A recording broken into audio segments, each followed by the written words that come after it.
안녕하세요. 미나리 이동욱입니다. 오늘 말씀드릴 주제는 미국에서 이제 시행되고 있는 관세, 상호 관세라는 미명하에 그냥 무차별적인 관세 폭격을 트럼프가 때리니까 오늘 자고 나니까 뭐 미국 증시가 많이 개판이 된 것 같아요.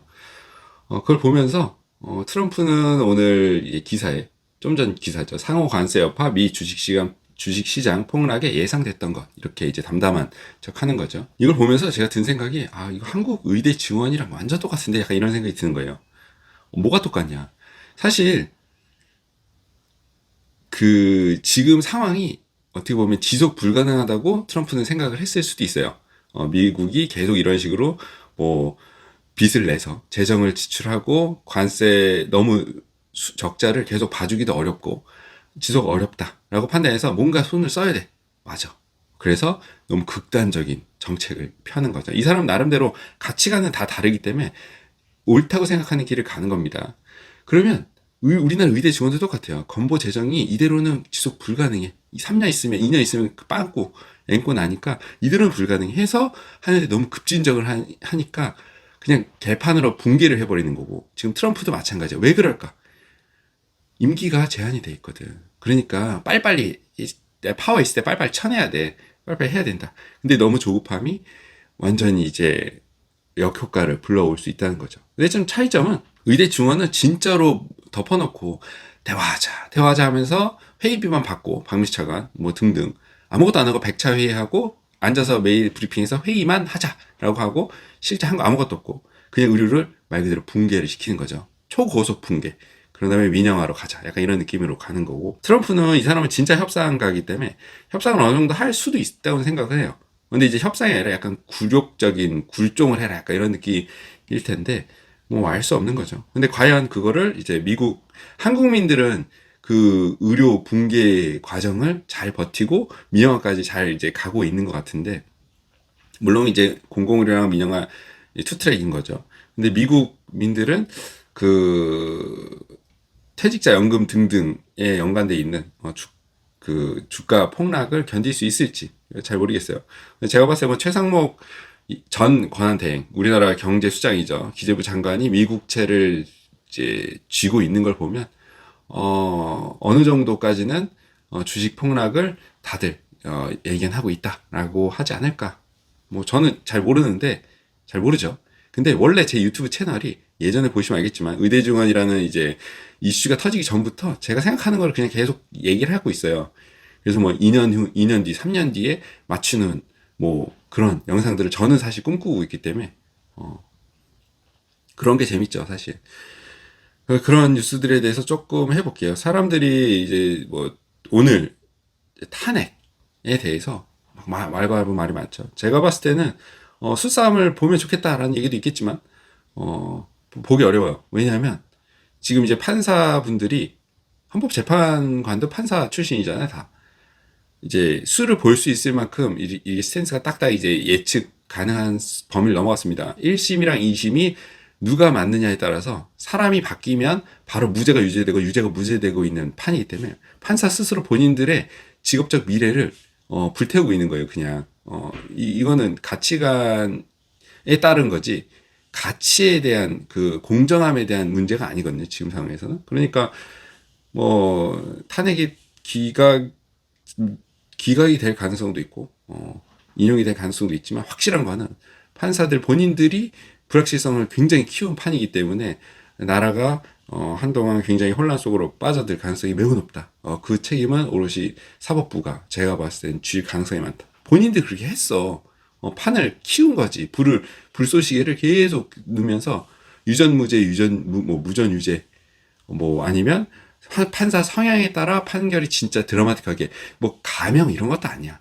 가명 뭐 이런 느낌이 아니라 그냥 유죄가 무죄가 된다. 무죄가 유죄가 된다. 이런 느낌이기 때문에 조금 어려울 것 같습니다. 어쨌든 그래요.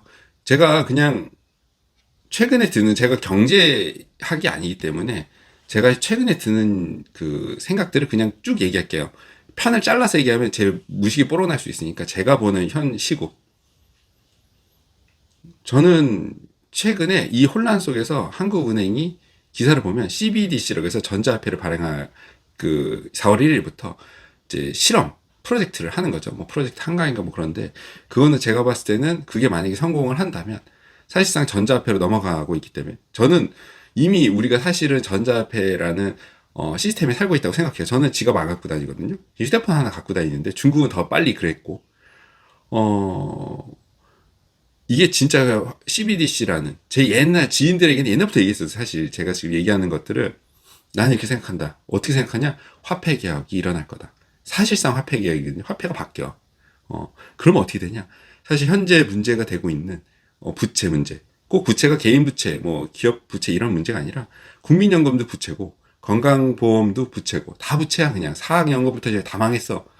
그거를 그나마 좀 압박을 경감시켜 줄 수 있는 부채를 소각하면 됩니다. 그게 화폐 개혁이야. 그래서 그게 바로 이제 CBDC를 이제 전자화폐를 하면 사실상 지금 뭐 삼성페이, 애플페이 쓰고 있잖아요. 네이버페이.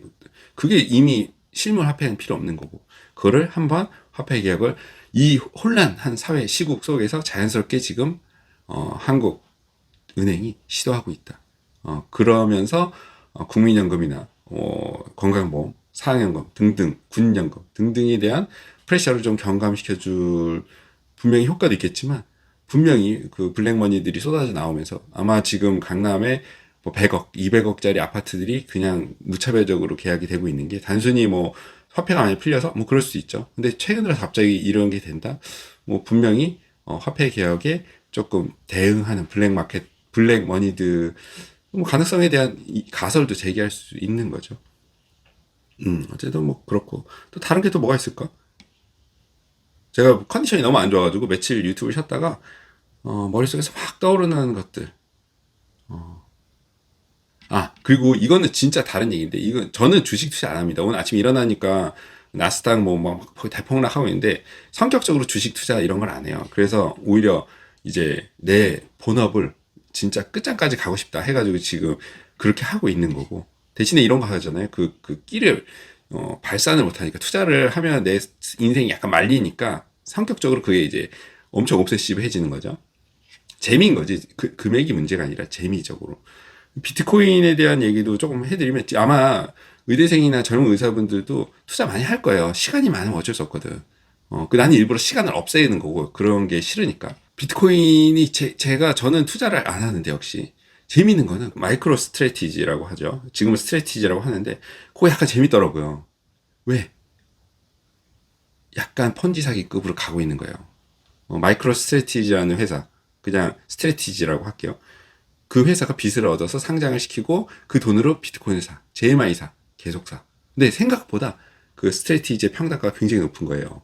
6만 뭐 7천인가? 6만 7천 달러인가 그래. 지금 8만 달러대거든요. 그러니까 대충 15% 20%만 떨어져도 마진콜 들어올 가능성이 있다는 거예요. 그 기사가 실제로 나오고 있는데 그 기사를 보면서 저는 기사를 많이 보는 편이에요. 보면서 뭔가 이거 크랙이 있다라고 하면 이제 받아들이는 거고 크랙이 없다 그럼 넘어가는 거거든요. 근데 이건 좀 재밌는 크랙이 될 수 있겠다는 생각이 드는 게 공매도 치는 사람들 입장에서는 스트레티지를 공매도로 이빠이 걸고 붕괴시키면 된다. 약간 이런 로직이 의외로 크랙이 보이는 거예요. 머지 않았어.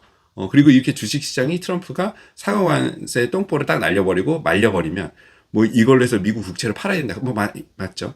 근데 자연스럽게 돈이 말라가면 비트코인에 들어가는 수요조차도 국세로 빨아들일 가능성이 있기 때문에 스트래티지랑 공매도 엮어가지고 역대급 진짜 돈 파티를 한번 할 수도 있겠는데? 라는 생각이 드는 거예요. 왜냐면 이 스트래티지가 예전에 루나코인 있었잖아요. 저는 역시 루나코인 아예 안 했습니다. 그 내막을 정확히 모르지만 대충 비슷하다.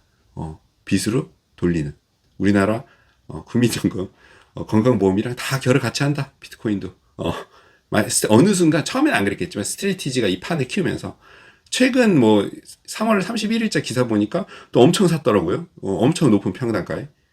이거 스트래티지가 없었으면 이 비트코인의 시총이 유지가 못 되는 건데 빚이 없으면 물론 스트래티지가 이게 잘 풀리면 스트래티지가 정말 이제 비트코인을 거의 많이 이제 독점해서 그 비트코인이 조금밖에 없어. 그러면 폭등도 시킬 수 있지만 반대로 폭락도 시킬 수 있는 거예요. 너무 독점적으로 빚으로 해버리면 사람들이 돈이 말라가고 비트코인의 비전이 없다고 판단하고 하면 뱅크런처럼 일시에 마진콜이 터질 수 있다.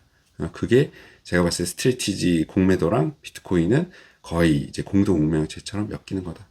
오늘 어쨌든 재밌는 썰들을 풀어봤는데 아마 지금 오늘은 탄핵 전국에 당분간 엄청나게 제가 봤을 때 사회적 소용돌이 휘말릴 텐데 다들 본인의 본업 그리고 본인의 인생에 대해 집중하시고 굉장히 혼란 속에 빠질 거다. 거기에 대해서 본인들의 인생을 그려나가는데 좀 도움이 되면 좋겠습니다. 제가 오늘 한 얘기는 정말 오랜만에 그냥 유튜브를 너무 오래 쉬었더니 오래 쉰 것도 아니야. 근데 거의 매일 하다가 한 4일, 5일 쉰 것 같은데 이것도 약간 중독인 건지 머릿속에 너무 아이디어가 막 차고 넘치는 거죠. 그래서 좀 덜어내야 돼. 그래서 한번 시원하게 한번 싸질러 봤습니다. 예, 혹시 이 중에 하나라도 2년쯤, 3년쯤 있다가 성지 글처럼 이목을 좀 받았으면 좋겠네요. 제 옛날 의대 증원 영상처럼. 그게 약간 마약인 것 같아요. 다음에 또 뵙죠.